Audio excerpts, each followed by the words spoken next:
Cylinder வச்சிருக்கிற ஒவ்வொருவரும் கவனமா பாருங்க. என வெறுமை ஜெம்சி பவன் ஃபுட்ஸ் உறவுகளை பொதுமக்களை, இப்போ இந்த சிலிண்டர் புக்ல பாத்தீங்கன்னா நம்ம இகேஒய்சி பண்ண வேண்டியது இருக்குங்க. யார் பேர்ல சிலிண்டர் எடுத்திருக்கிறோமோ, இந்த மாதிரி கேஸ் சிலிண்டர், அது வணிக பயன்பாடாக இருக்கலாம் அல்லது வீட்டு உபயோக சிலிண்டராக இருக்கலாம், எதா இருந்தாலும் யார் பேர்ல எடுத்திருக்கிறோமோ அவங்க பேர்ல பாத்தீங்கன்னா நம்ம இகேஒய்சிய சக்சஸ்ஃபுல்லா பண்ணி முடிக்கணும் வருகிற மார்ச் 31க்குள்ள. அது எப்படி பண்றதுன்னு தான் உங்க முன்னாடி வைக்க போறேன். பிசிக்கலா நீங்க உங்களுடைய கேஸ் ஏஜென்சி அணுகியே பண்ணலாம். இப்போ அங்க போனீங்கன்னா நிறைய கூட்டம் இருக்கும். நான் வீட்டில இருந்தே செய்யறதுக்கான ஒரு வழியை சொல்றேன். நிறைய பேருக்கு தெரிஞ்சிருக்க வாய்ப்பு இருக்கும், அதை விட நிறைய பேருக்கு இன்னும் தெரியாம இருக்கும். அவங்களுக்கு தெரிஞ்சுட்டு 4 பேர்த்துக்கு கொண்டு போய் சேர்த்துங்க.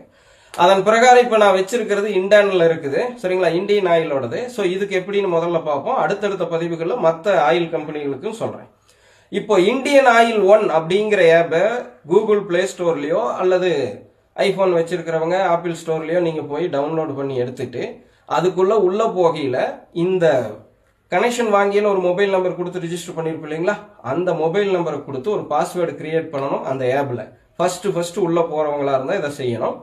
ஏற்கனவே நம்மள மாதிரி இணையத்துல கேஸ் புக் பண்ணிட்டு இருப்போம் இல்லைங்களா, வெப்சைட் லிங்க்ல போய் அவங்களுக்கு அதே ப்ரொஃபைலும், அதாவது அதே யூசர் நேம் பாஸ்வேர்டு இங்க யூஸ் ஆகும். இதுல உள்ள போய்க்கலாம். உள்ள போய் 4வது ஆப்ஷன் பாத்தீங்கன்னா இகேஒய்சின்னு இருக்கும். அதை கிளிக் பண்ணி கண்டிஷன் அப்ளை கொடுத்துட்டு தமிழா இங்கிலீஷான்னு கொடுத்து படிச்சு பார்த்துட்டு கீழே ஃபேஸ் ஸ்கேன் அப்படின்னு சொல்லி வரும். முகத்தை ஸ்கேன் பண்றதுக்காக ஒரு பட்டன் இருக்கும். அதை கிளிக் பண்றதுக்கு முன்னாடியே நான் உங்களுக்கு ஒரு டிப்ஸ் சொல்றேன், இல்லைன்னா காலதாமதமாகும். அதை கிளிக் பண்றதுக்கு முன்னாடியே ஆதார் ஃபேஸ் ஐடி அப்படிங்கிற ஒரு ஆப் இருக்கும். அந்த ஆப்பை டவுன்லோட் பண்ணி இன்ஸ்டால் பண்ணி வச்சுக்கிட்டு இங்க ஃபேஸ் ஸ்கேன் அப்படிங்கறத கிளிக் பண்ணீங்கன்னா உடனே போயிடும். இல்லைனாலும் ஒன்றும் தப்பு இல்லை. தவறுதலா நீங்க அதை இன்ஸ்டால் பண்ணாம வந்துட்டீங்க அப்படின்னா ஃபேஸ் ஸ்கேன் கொடுத்தீங்கன்னா அந்த ஆப் இன்ஸ்டால் பண்ண சொல்லி ஒரு கைட்லைன்ஸ் வரும். அதை இன்ஸ்டால் பண்ணிட்டு திருப்பி பாத்தீங்கன்னா நீங்க உள்ள ஃபேஸ் ஸ்கேன் கொடுத்தீங்கன்னா அந்த ஆதார் ஃபேஸ் ஐடி ஸ்கேன், அதாவது ஆப் ஓபன் ஆகும். அது மூலியமாக ரவுண்டா ஒரு வட்டம் தெரியும். அதுக்குள்ள யார் இப்ப பாத்தீங்கன்னா இது எங்க அம்மா பேர்ல இருக்கு. எங்க அம்மாவை முன்னாடி நிப்பாட்டி ஃபேஸை ஸ்கேன் பண்ணில இப்படி கண்ணை மூடி முழிக்க வச்சேன். ஸோ கிளிக் ஆயிருச்சு, சப்மிட் பண்ணிட்டேன். 24 மணி நேரத்துல உங்களுடைய இகேஒய்சி சக்சஸ்ன்னு வந்துருச்சு. ஸோ கூட்டமா போய் அலைய வேண்டாம், வீட்டில இருந்தே வேலையை முடிச்சுட்டு போயிட்டே இருக்கலாம். ஸோ டிஜிட்டல் மயமாக்குறதுல இது நம்மளுக்கு ஒரு பிளஸ்.